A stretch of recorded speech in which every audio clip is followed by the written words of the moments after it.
యేసుక్రీస్తు ప్రభువు శ్రమల వృత్తాంతము 18వ అధ్యాయం. యేసును బంధించుట. యేసుక్రీస్తు ప్రభువు తన శిష్యుల కొరకు ప్రార్థించిన తరువాత తన శిష్యులతో కేద్రోను లోయ దాటి వెళ్ళెను. అక్కడ ఒక తోపు ఉండెను. ఆయన తన శిష్యులతో కలిసి అందు ప్రవేశించెను. యేసు తరచుగా తన శిష్యులతో అతడుకు వెళ్ళుచుండును. కనుక ఆయనను అప్పగింపనున్న యోధాకు ఆ స్థలము తెలియను. సైనికులను, ప్రధానార్చకులు, పరిసయ్యులు పంపిన బంట్రౌతులను, అధికారులను వెంటబెట్టుకొని యోధా ఆ తోపులోనికి వచ్చెను. వారు దివిటీలు, కాగడాలు, ఆయుధములు తీసుకుని వచ్చిరి. అప్పుడు యేసు తనకు సంభవింపనున్నది ఎరిగి ముందుకు వచ్చి, మీరు ఎవరిని వెదుకుచున్నారు అని అడిగెను. నజరేయుడగు యేసును అని వారు సమాధానమిచ్చిరి. నేనే ఆయనను అని యేసు వారితో చెప్పెను. గురుద్రోహయగు యోధ వారితో నిలుచుండి ఉండెను. యేసు నేనే ఆయనను అని చెప్పగానే వారు వెనుకకు తగ్గి నేల మీద పడిపోయిరి. ఆయన మరలా, మీరు ఎవరిని వెదుకుచున్నారు అని ప్రశ్నించెను. అందుకు వారు, నజరేయుడగు యేసును అని పలికిరి. నేనే ఆయనను అని మీతో చెప్పితిని, కనుక మీరు నన్ను వెదుకుచున్నచో వీరిని పోనిండు అని యేసు తిరిగి చెప్పెను.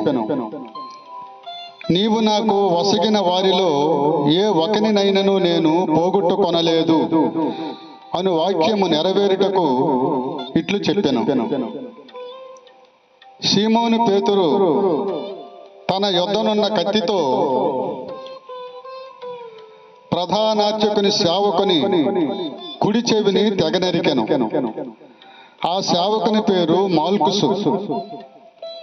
యేసు పేతురుతో, నీ కత్తిని వరలో పెట్టుము. తండ్రి నాకు ఇచ్చిన శ్రమల పాత్రను నేను పానము చేయవలదా అనిను. అప్పుడు సైనికులు, సేనాధిపతి యూదుల బంట్రౌతులు యేసును పట్టుకొని బంధించిరి. మొదట అన్నా యొద్దకు తీసుకుని పోయిరి. ఆ సంవత్సరము ప్రధానార్చకుడకు కైఫాకు అతడు మామ. ఈ కైఫా ప్రజలందరి కొరకు ఒకడు మరణించుట మేలు అని యూదులకు సలహా ఇచ్చినవాడు. పేతురు బొంకు. సీమోను పేతురును మరి ఒక శిష్యుడును యేసు వెంట వెళ్ళిరి. ఈ శిష్యునకు ప్రధానార్చకునితో పరిచయం ఉండుడిచే అతడు యేసు వెంట ప్రధానార్చకుని ప్రాంగణంలోనికి వెళ్ళెను. కానీ పేతురు ద్వారము వెలుపలనే ఉండిపోయాను. అప్పుడు ప్రధానార్చకునితో పరిచయం ఉన్న శిష్యుడు వచ్చి ద్వారపాలకురాలితో చెప్పి పేతురును లోపలకు తీసుకుని వెళ్ళెను.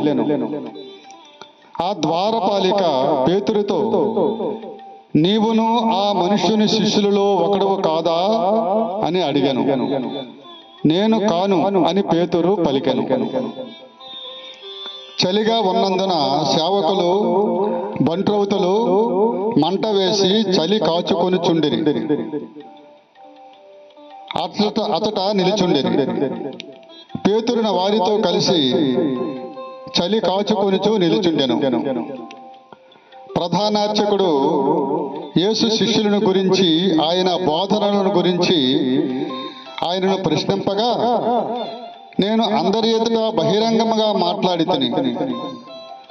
యూదులందరూ సమావేశముగు ప్రార్థనా మందిరములలోను దేవాలయములలోను బోధించితిని గాని రహస్యముగా నేను ఏమీయూ చెప్పలేదు. నీవు నన్ను అడుగుట ఎందుకు? నేను వారికి ఏమి బోధించుతునో వినిన వారినే అడుగము, నేను ఏమి చెప్పినది వారు ఎరుగుదురు అని యేసు పలికెను. యేసు ఇట్లు పలుకగా దగ్గర నిలిచి ఉన్న ఒక బంట్రౌతు యేసు చెంపపై కొట్టి, ప్రధానార్చకునకు ఇట్లు సమాధానమిచ్చుటకు నీకు ఎంతటి సాహసము అనెను. అప్పుడు యేసు, నేను పలికినది తప్పు అయినచో అదేదో నిరూపింపుము, కానీ నేను పలికినది సరి అయినచో ఏల నన్ను కొట్టెదవు అనెను. పిమ్మట అన్నా యేసును బంధములతో ప్రధానార్చకుడగు కైఫా వద్దకు పంపెను. సీమోను పేతురు ఇంకను అతటనే నిలుచుండి చలి కాచుకొనిచుండెను. అతడనున్నవారు అతనిని చూచి, నీవు ఆయన శిష్యులలోని వాడవు కావా అని అడిగిరి. అందుకు పేతురు బొంకుచు, నేను కాను అనెను. పేతురు చెవి తెగనరికిన వాని బంధువును ప్రధానార్చకుని సేవకుడైన ఒకడు, నీవు తోపులో ఆయనతో ఉండగా నేను చూడలేదా అని పేతురును అడిగెను. పేతురు, నేను ఎరుగను అని బొంకెను. వెంటనే కోడి కూసెను. అప్పుడు వారు యేసును కైఫా యొద్ద నుండి అధిపతి మందిరములోనికి తీసుకుని పోయిరి. అది తెల్లవారుజాము. పాస్కా భుజించుటకై మైలపడకుండా ఉండుటకై వారు ఆ మందిరములోనికి వెళ్ళలేదు. అందువలన పిలాతు వెలుపల ఉన్న వారి యొద్దకు వచ్చి, ఏ నేరముపై మీరు ఇతనిని తీసుకుని వచ్చితిరి అని అడిగాను.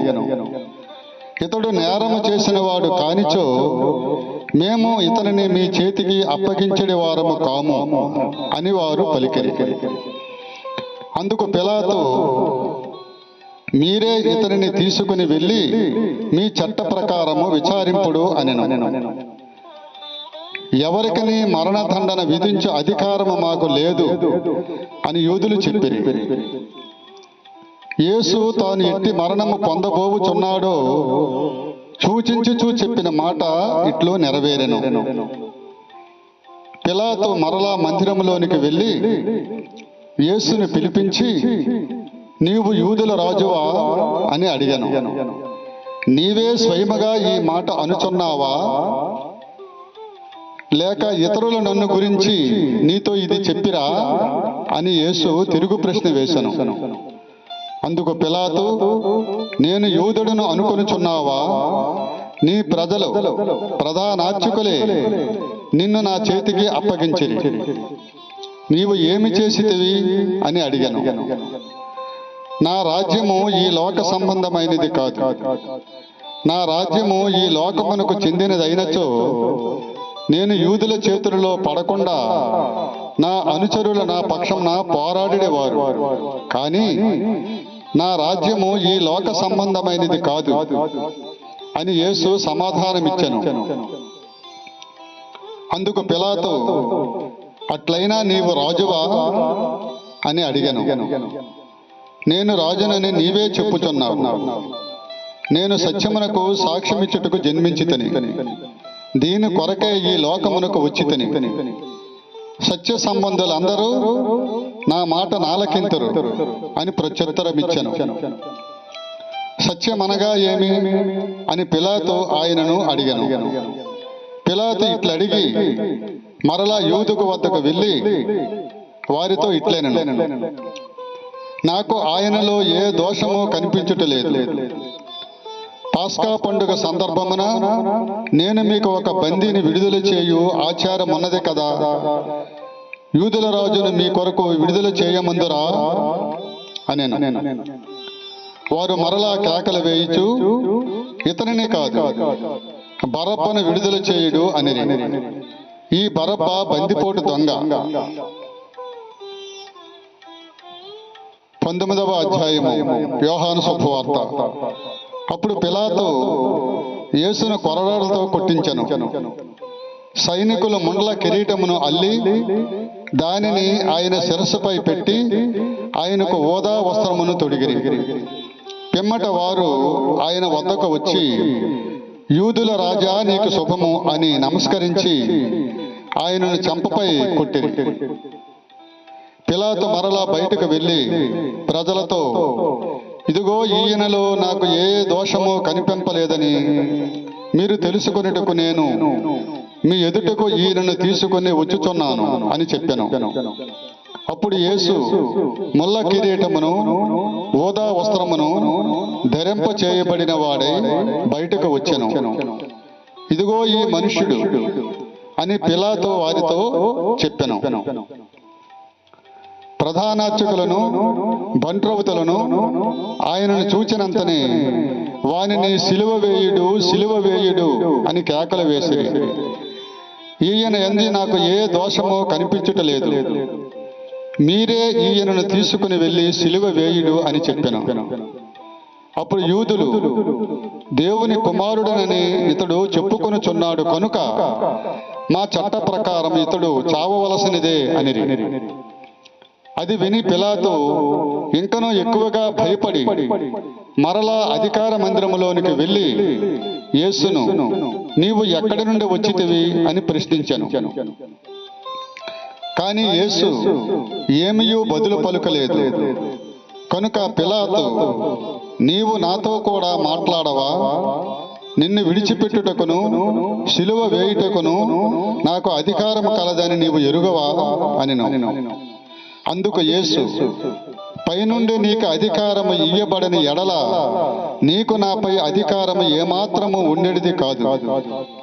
అందుచే నన్ను నీ చేతికి అప్పగించిన వాడు ఎక్కువ పాపము కట్టుకొనుచున్నాడు అని పలికాను.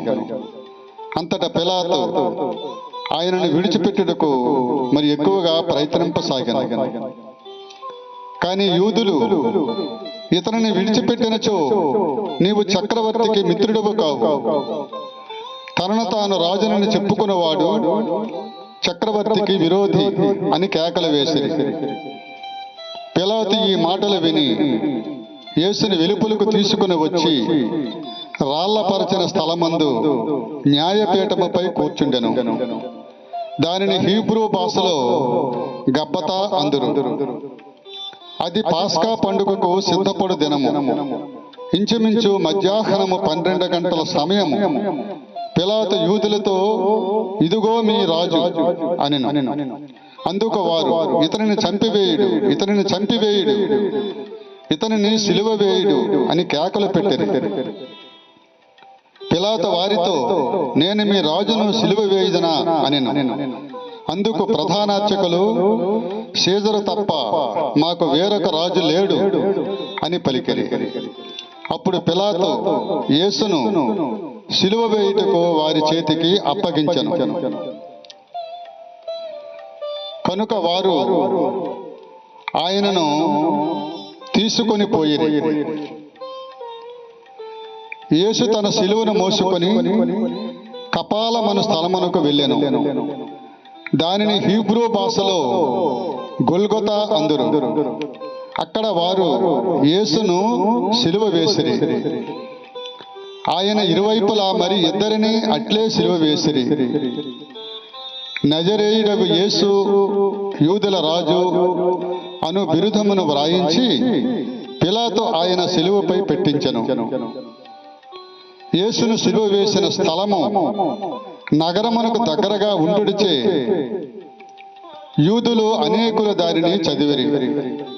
అది హీబ్రూ, లతీను, గ్రీకు భాషలలో వ్రాయబడెను. అంతటి యూదుల ప్రధానార్చకులు పిలాతుతో, యూదుల రాజు అని వ్రాయకము, నేను యూదుల రాజును అని అతడు చెప్పినని వ్రాయము అనిరి. అందుకు పిలాతు, నేను వ్రాసినదేమో వ్రాసితని అంతే అనెను. యేసును సిలువ వేసిన పిమ్మట సైనికులు ఆయన వస్త్రములను 4 భాగములుగా చేసి తలకొక భాగము తీసుకొనిరి. వారు అంగీని సహితము తీసుకొనిరి. అది పైనుండి క్రిందకు కుట్టు లేకుండా నేయబడి ఉన్నందున దీనిని చింపవద్దు, ఇది ఎవరికి వచ్చునో అదృష్టపు చీట్లు వేసుకొందము అని వారు ఒకరితో ఒకరు చెప్పుకొనిరి. వారు తమలో నా వస్త్రములు పంచుకొనిరి, నా అంగీ కొరకు అదృష్టపు చీట్లు వేసుకొనిరి అను లేఖనము నెరవేరినట్లు ఇది జరిగెను. ఇందువలననే సైనికులు ఇట్లు చేసిరి.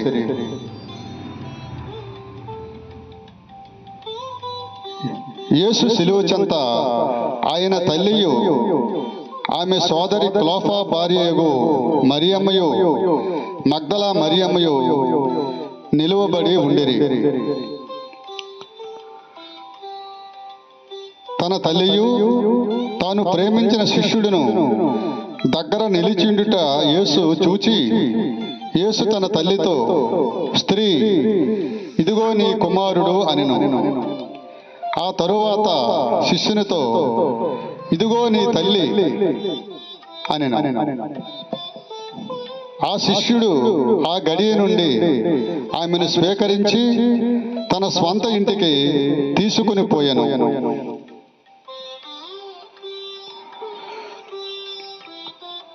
సిలువ వేయబడిన నేరస్తులలో ఒకడు, నీవు క్రీస్తువు కదా, అయినచో నిన్ను నీవు రక్షించుకొని మమ్మలను కూడా రక్షింపము అని ఆయనను నిందింపసాగిరి. రెండవ వాడు వారిని గద్దించుచు, నీవు దేవునికి భయపడవా? నీవు కూడా అదే శిక్షను పొందుచున్నావు కదా. మనకు విధించిన శిక్ష న్యాయసమ్మతమైనది. మనము మన పనులకు తగు ఫలము అనుభవించుచున్నాము. కానీ ఈయన ఏ తప్పిదము చేసి ఎరుగడు అని యేసు వంకకు తిరిగి, యేసు, నీవు నీ రాజ్యములో ప్రవేశించినప్పుడు నన్ను జ్ఞాపకముంచుకొనుము అని విన్నవించెను. యేసు వానితో, నేడే నీవు నాతో కూడా పరలోకమున ఉందువు అని నీతో నిశ్చయముగా చెప్పుచున్నాను అనెను. పిదప యేసు అంతయు సమాప్తమైనది అని గ్రహించి, నాకు దాహమగుచున్నది అనెను. అక్కడ పులిసిన ద్రాక్షరసముతో నిండిన పాత్ర ఉండెను. వారు నీటి పాచిని ఆ రసములో ముంచి దానిని హిస్సోపు కోలకు తగిలించి ఆయనకు అందించిరి. యేసు ఆ రసమును అందుకొని సమాప్తమైనది అని తలవంచి ప్రాణము విడిచెను.